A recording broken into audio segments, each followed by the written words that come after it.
You're welcome back to Politics HQ. Now, barely 1 week from the inauguration of Nigeria's next president, the decision over who will become the Senate president and other key legislative positions has grown increasingly difficult. The APC has since announced its preferred candidates, but many other aspirants in the party have refused to go with the party's direction. With the latest information making the rounds, Orji Uzor Kalu, Abdulaziz Yari, and other aspirants have refused to back down on their quest to become Nigeria's Senate president. In the House of Representatives, the battle has also gotten fiercer as aspirants have refused to relinquish their ambitions for the party's consensus. Now, joining me on this discussion, I have Arinze Igboeli, the Zonal Publicity Secretary, APC, Anambra Central, and Southeast APC Chieftain. A warm welcome to you, Arinze, and thanks for joining us. Thank you for having me here. It's nice to be here. Now, the party a few weeks ago gave a direction and said, look, these are the consensus candidates that have been chosen by the National Working Committee. And not a lot of people in your party were happy with that decision. So what's the latest? And I know there's been a series of meetings here and there. Do you think the party is going to throw the leadership contest open, or will still maintain its position with its consensus candidates? Let me correct an impression. Yes. You said a lot of people are not happy. That's not true. You just have a few persons who, because of their want to,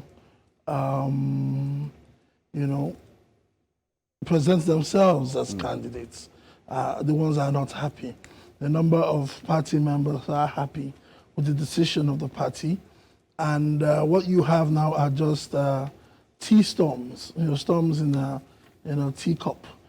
So you don't. It's not like a crisis per se. As but some of these individuals are ranking members that. Yari isn't a ranking member. Okay, but they've been in the House of Reps for a while. Okay, and they have a valid aspirations. Who also definitely, yes. Every man's aspiration is valid, but you can't be wiser than the party itself.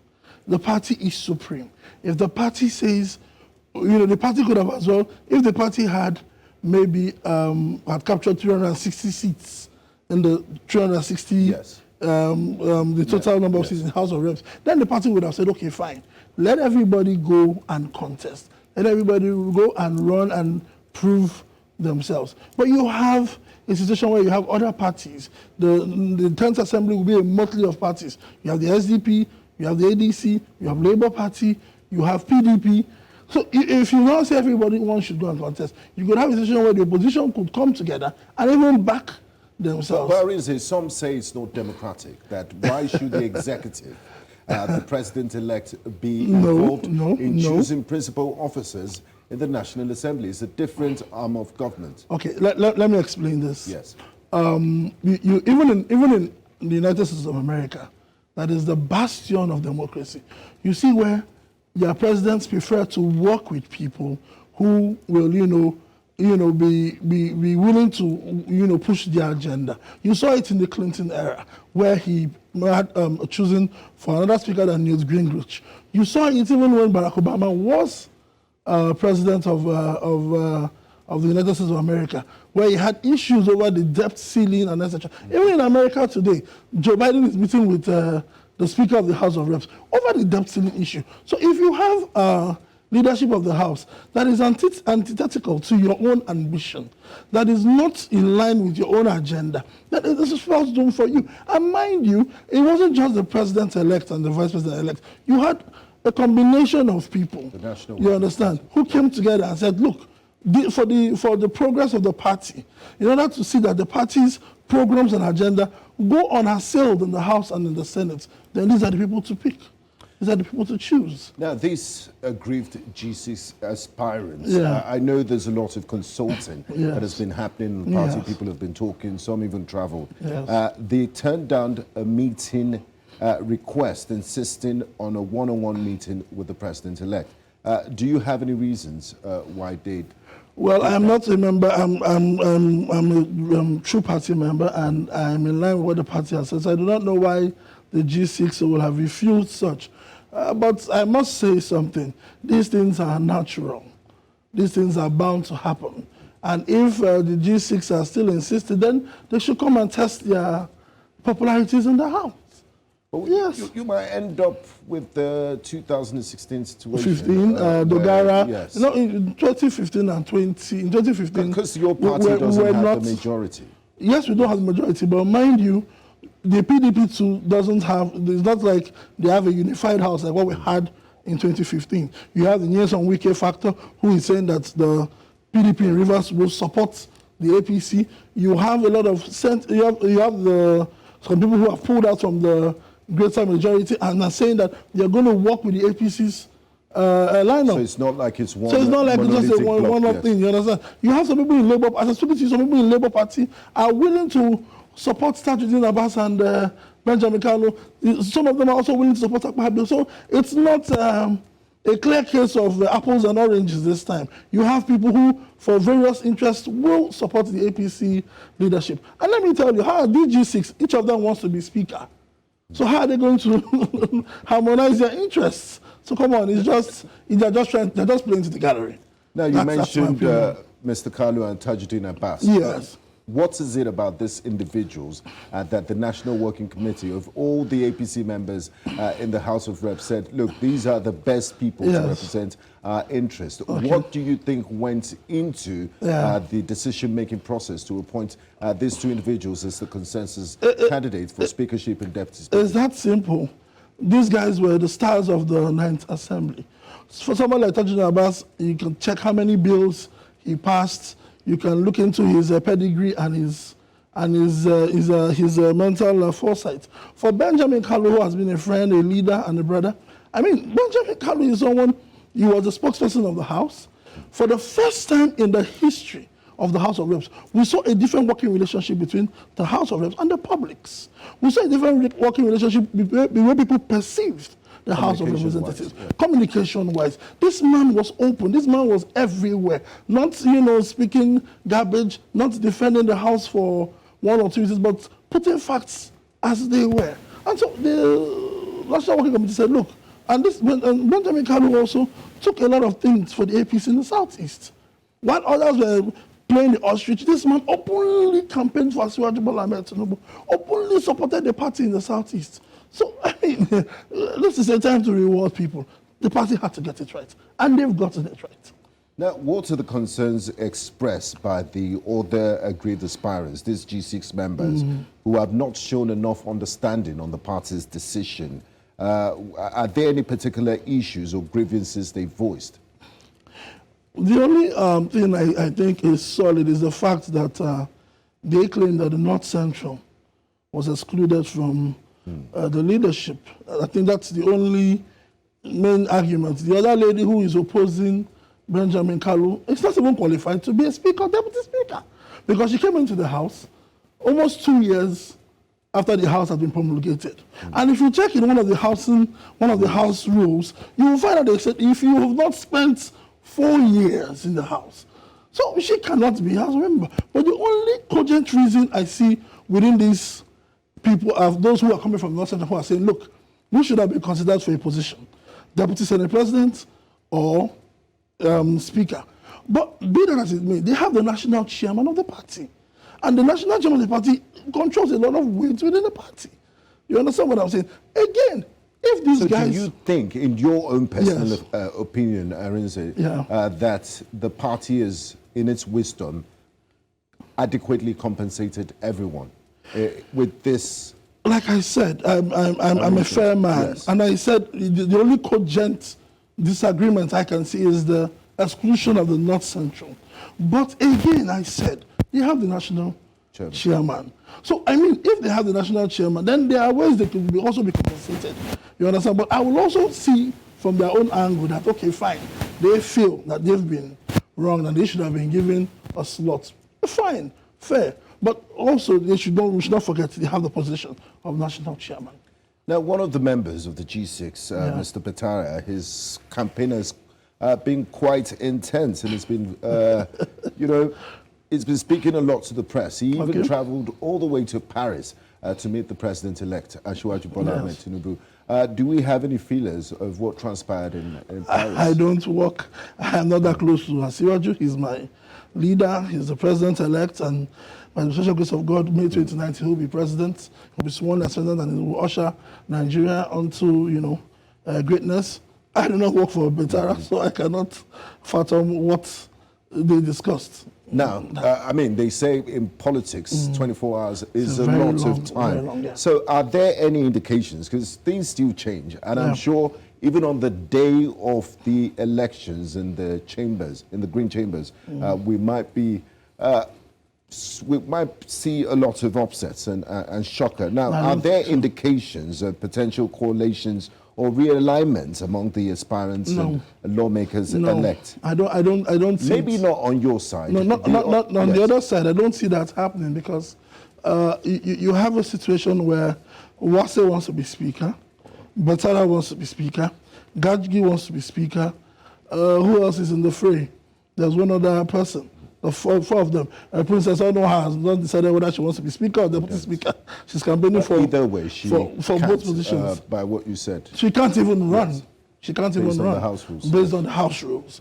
But you have these 6 people who are running now.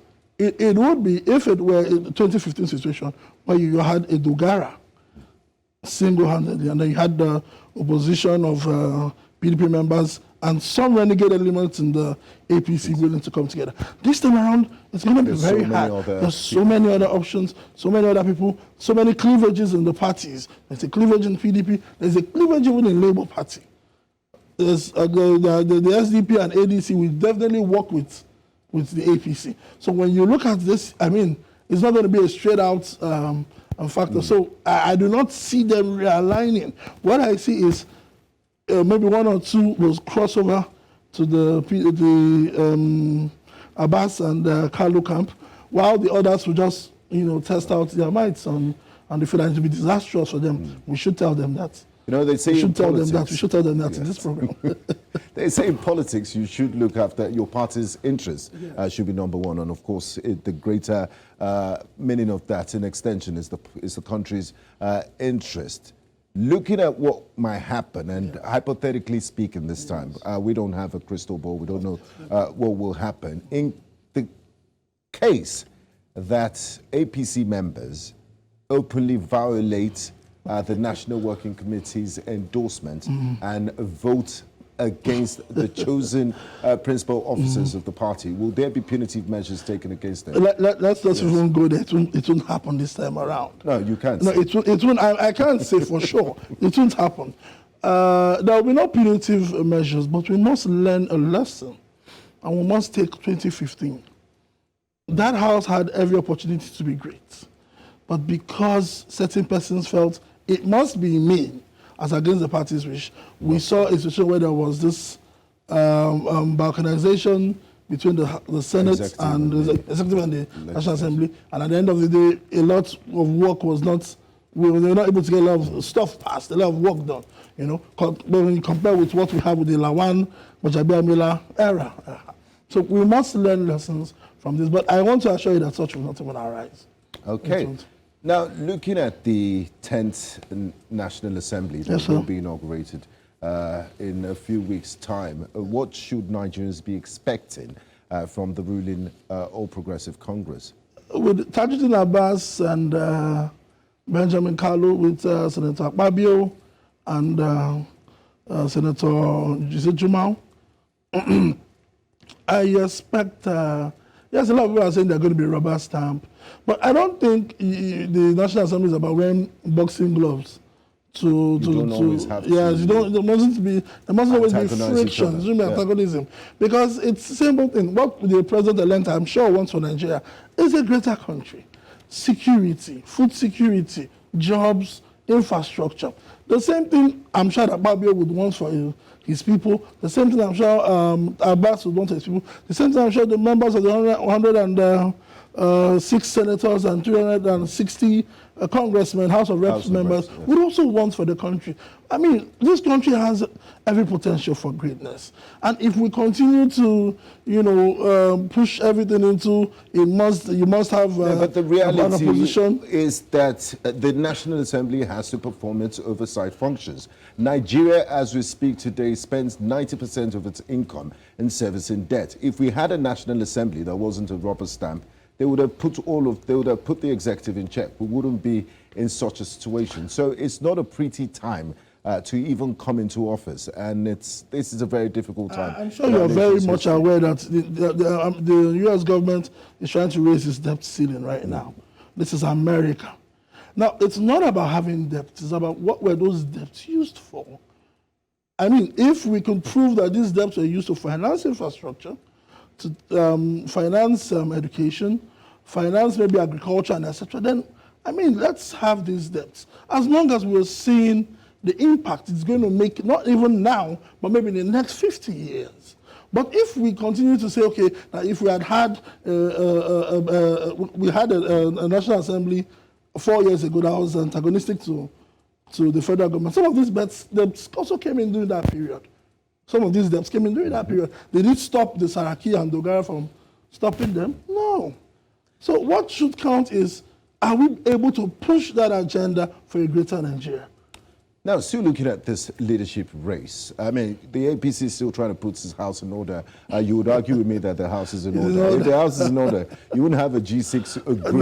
No. So you have your work cut out for you. You're still dealing with rebels in the APC. No, they're not rebels. They're just family members. They're ambitious family members. Yes, they're not rebels. And then you have the greater majority group. Yes. Are there collaboration talks happening between the leadership of the APC in trying to get numbers from them? Because you're not going to need only APC votes to vote for the principal officers in the House of Representatives. So has there been negotiations and talks?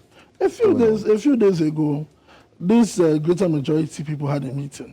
And a greater part of that greater majority pulled out and said, we are supporting the APC candidates. Just yesterday, 4 deputy speakership candidates withdrew. I need you to take that again, please, yes, because it sounds too good to be true. No, not too good to be true. Yes, so it's not 1 or 2 individuals speaking on behalf of the greater majority group. A substantial number. Okay. Pulled out and said, we are supporting the APC and their lineup.